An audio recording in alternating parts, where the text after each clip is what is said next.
শুনুন, নীরব থাকুন।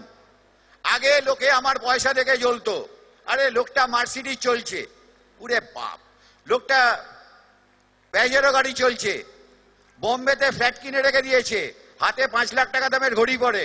আমার যারা বন্ধু টাটা কোম্পানিতে আমার সঙ্গে চাকরি করতো, তারা দেখতো, জ্বলতো, লুচির মতো ফুলতো। এখন চেহারা দেখে জ্বলে, বলে 18 বছর থেকে 48 সবাই খায় লোকটাকে, কারণ চেহারাটা বানিয়ে দিয়েছে স্মার্ট ভ্যালু নারিশ প্রোডাক্ট। আপনারা ননি বনি খান, ননি খান, প্রোটিন খান, লোককে শাহরুখ খানকে দেখা ভুলে যাবে, আপনাকে দেখতে শুরু করবে।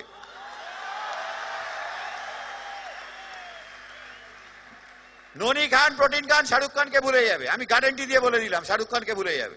কাকে দেখবে? শাহরুখ খান কারোর জীবনে ইনকামের একটা রাস্তা দেখায়নি, দেখিয়েছে? সচিন তেন্ডুলকার দেখিয়েছে? আমাদের স্মার্ট ভ্যালু 18 বছরের অ্যাসোসিয়েট দেখিয়েছে। লোকে তাকে গালিগালাজ। অনেক বাবা মা আছে, ছেলে মেয়েকে বলে লেখাপড়া করো, লেখাপড়া করে চাকরি হও। My name is Khan, I am not a terrorist. চাকরি করার পর বলে my name is Chakraborty, I M A servant, আমি একটা চাকর। তাই তো? বাবা মার ভিশন চেঞ্জ করে দিচ্ছে 18 বছরের ছেলে। একটাই কথা বলে দেয়, বাবা মার কাছে লুকিয়ে আছে শিশুর পিতা সব শিশুরই অন্তরে।